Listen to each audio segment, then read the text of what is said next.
Assalamualaikum warahmatullahi wabarakatuh. Selamat berjumpa kembali dengan kami Merpati Z Channel. Pada saat ini di pagi hari kita sedang menjemur calon player kita ini Piye 1 masih belajaran giring perdana ya. Nah, kemudian kita jemur sebentar, kira-kira setengah jam, kemudian kita teduhkan ya, supaya nanti sore kita bisa buat mainan, jadi napasnya tidak kebakaran gitu ya.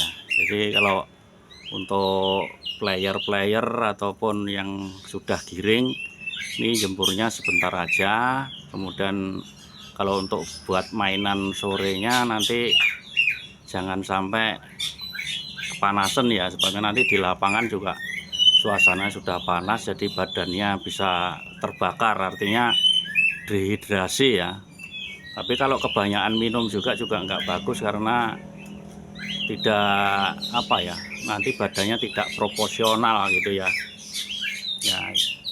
Yang kita ulas hari ini adalah merpati yang punya setut kencang ya. Setut kencang itu pada waktu dia turun dari ketinggian itu kenceng, deras ke bawah gitu ya. Itu sebenarnya tidak hanya dimiliki oleh merpati-merpati yang larnya itu bundel-bundel gitu ya, tetapi kadang juga bisa dimiliki oleh merpati yang agak lancip ya, bukan lancip banget, tapi agak lancip ya, agak ujung-ujungnya itu berselah sedikit gitu ya.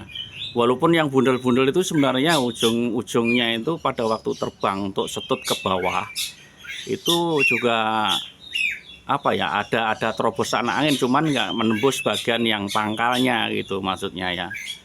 Jadi kalau yang setut kencang tuh biasanya yang agak lancip ya, agak lancip. Masalah nanti ketinggiannya jelasnya kalau untuk merpati kolong itu berbeda dengan merpati tinggian. Kita tuh harus bisa membedakan antara merpati tinggian atau rumahan itu beda dengan merpati yang kita lombakan untuk kolongan ya. Untuk kolongan tuh paling terbangnya itu berapa meter di atas kolong itu, 5 meter, 6 meter, 7 meter, paling tinggi 8 meter saja. Sebabnya kalau terlalu nitik ke atas tinggi, nanti itu ketinggalan setutnya, otomatis setutnya tidak bisa langsung gitu ya kalau terlalu tinggi. Makanya di sini diperlukan juga persilangan antara merpati tinggian kemudian merpati balap ya, itu disilangkan, akhirnya nanti ketemu merpati yang kita inginkan untuk kolongan gitu ya.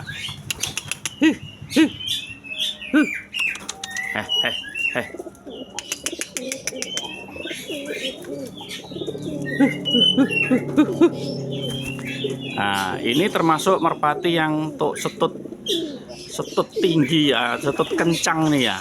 Setut kencang tuh badannya juga elastis, enak gitu ya. Sayapnya, ekornya enak kita pegang. Oke, nih contohnya tuh. Nah, sayapnya cukup luas, cukup lebar ya.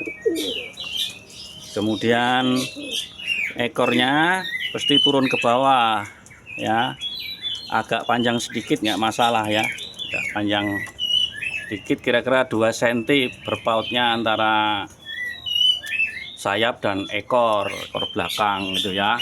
Itu untuk setut kencang, badannya terbuka tuh ya, badannya itu segitiga. Kalau kita lihat itu bisa segitiga gitu ya.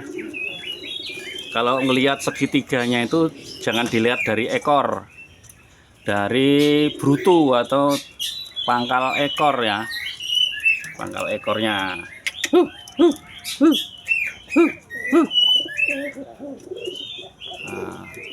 Ciri-ciri lain adalah bentukan kepala. Lihat bentukan kepalanya. Nah, bentukan kepalanya begini, ngeketnya mesti bagus ya. Ngeketnya mesti bagus. Ini padahal masih jodohan ini. Ngeketnya mesti bagus ya. Dia kejam terhadap pasangannya itu ya. Ini masih jodohan.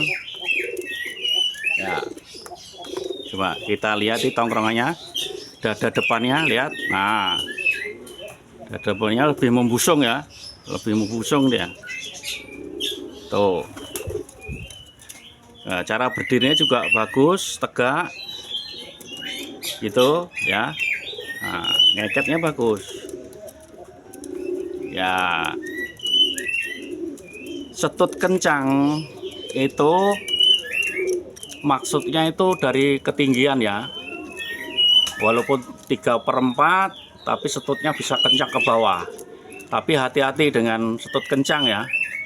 Karena setut kencang tuh biasanya merpatinya itu agak ngawuran itu ya.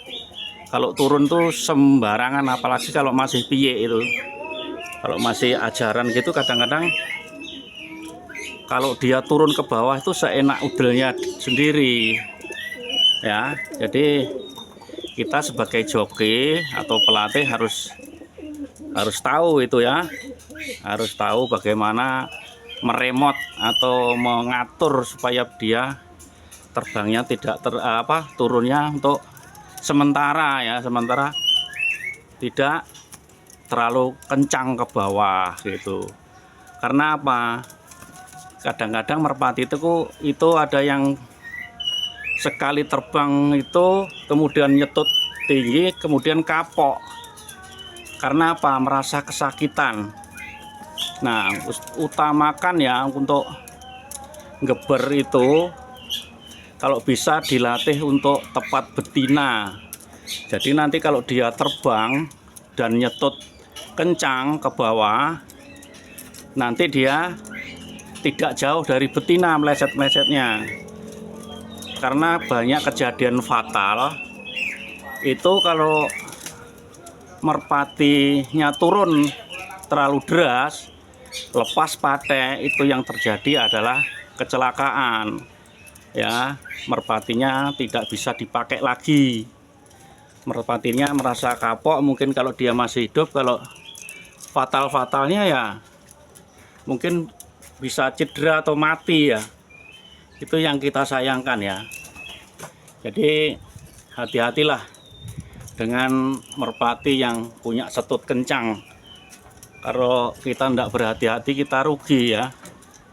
Sudah merpatinya sudah harganya mahal-mahal ya, kita tidak kontrol, nah kita sendiri yang rugi. Jadi itu saran saya, berhati-hatilah dengan setut kencang. Memang untuk tren sekarang yang dicari adalah setut, jadi turunnya itu yang lebih kencang, yang lebih ngebom, katakanlah begitu. Tapi itu risikonya sangat tinggi sekali ya teman-teman. Pesan saya, kalau punya merpati yang punya tipe demikian itu ya, hati-hati melatihnya. Apalagi ini ada tanda selapnya ini ya. Ini ada selapnya kanan kiri nih. Nah, selapnya kanan kiri. Biasanya ini burungnya ngawur nakal ini ya. Ngawur nakal ini. Loh. Ya, mungkin itu aja ulasan hari ini. Bila ada pertanyaan, tolong komen ya. Subscribe, karena subscribe itu gratis, tidak ada bayarannya. Terima kasih untuk semua dukungannya. Ya, assalamualaikum warahmatullahi wabarakatuh. Salam Empat Tiang. Terima kasih.